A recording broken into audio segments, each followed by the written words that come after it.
Hey Explorers, I'm Robert. And I'm Jessica. With Exploring the Local Life, and today we wanted to talk to you about finding campgrounds in Colorado. Denver, Colorado to be exact.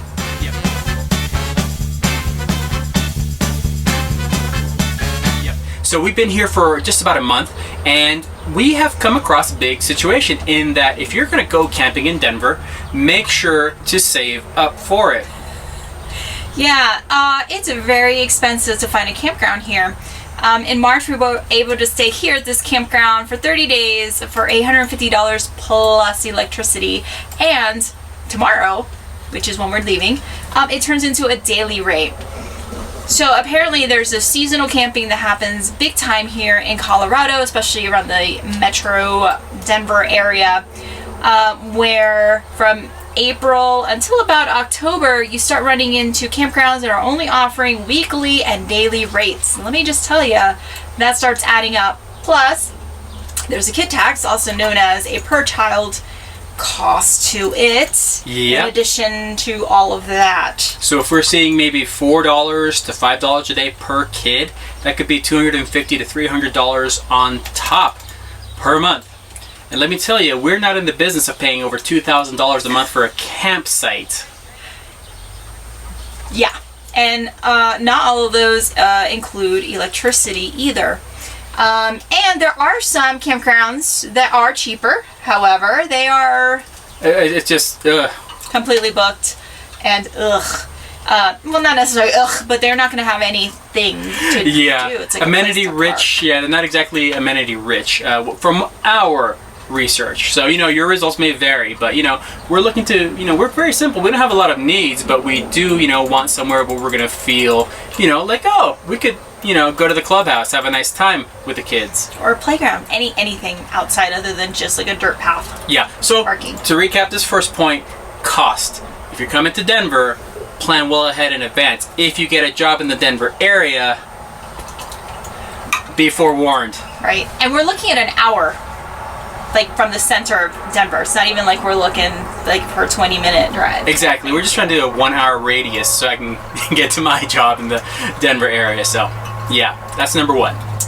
Okay, so what about some other options? What about boondocking? Y'all say you like the boondock, right? Well, yes, we do. But out here in the east, out east of the airport, away from the mountains, we're finding a pretty hard time finding anything. Yeah, there is boondocking up on the mountain, but that is up on the mountain, like an hour and a half to 2 hours from where he needs to get to. That ain't gonna work. Ain't gonna work. Yeah, so we've been looking around. There are some folks out there that have land that you can, contact via Craigslist or something and see if you can boondock with them on their land. So, we're researching that. But for now, unless we're willing to go up into the mountains, which we are, we just have to find something that I can actually get to work in a reasonable amount of time. Right, we'll be up in the mountains on his days off and in between and here and there, and days where I'm like, I just gotta get out of a campground. I just stick me up on a mountain. I don't know what you're gonna do while you're working. I love you. Y'all know, if y'all have been watching our channel, you know what I'm talking about. Yeah. I love him. Yeah. So boondocking is definitely something we're looking into, and as time goes on here, it's only April, you're gonna, see what we end up having to resolve from boondocking. Right, but within an hour of Denver, right now, it ain't happening. Yeah.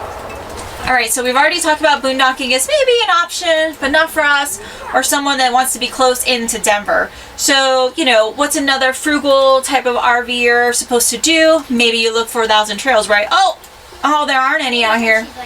That's right. Colorado has 0 1,000 trails locations.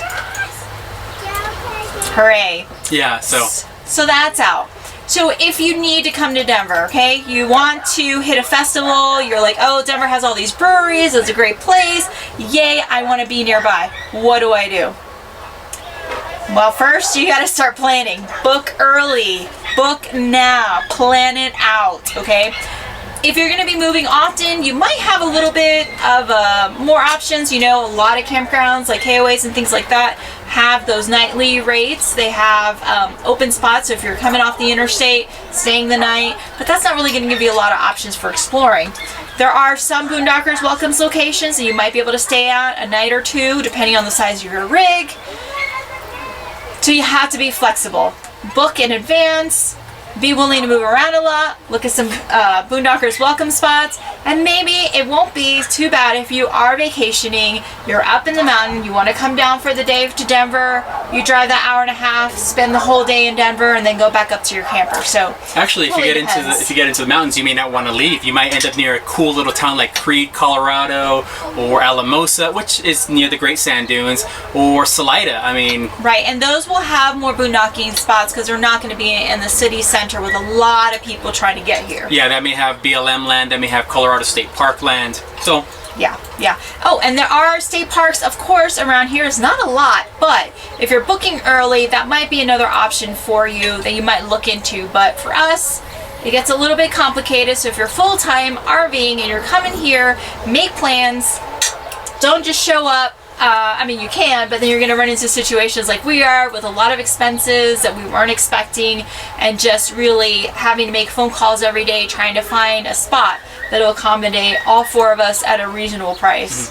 All right, so to recap, we've talked about, our first experiences with finding RV parks and campgrounds in the Denver area and the cost associated with that sort of situation. Some boondocking options, that we're looking into and what that means. So also, if you are getting on into the full-time RV life and you're looking to do some boondocking, I encourage you to contact Battleborn Batteries, these nice folks here, and let them know that Robert and Jessica with Exploring the Local Life sent you, because it will transform the way you do your travel in an RV. We're hoping to get set up this year with a battery setup and solar, so we're going to be bringing you more content having to do with that. Now, having said all these things about how expensive it is and how hard it is, we did find a spot, but it took us an entire month of calling and calling and calling and calling. We found one spot that will host us for 30 days at $1,000. Which to us, we've never ever paid that much before until we got here. For all four of us, and that's the cheapest that we have found. So plan ahead. Oh, and it's an hour south of Denver, so yeah, in Monument, but it is beautiful near the mountains, so we're actually really excited about it, and hopefully we'll let you know about it.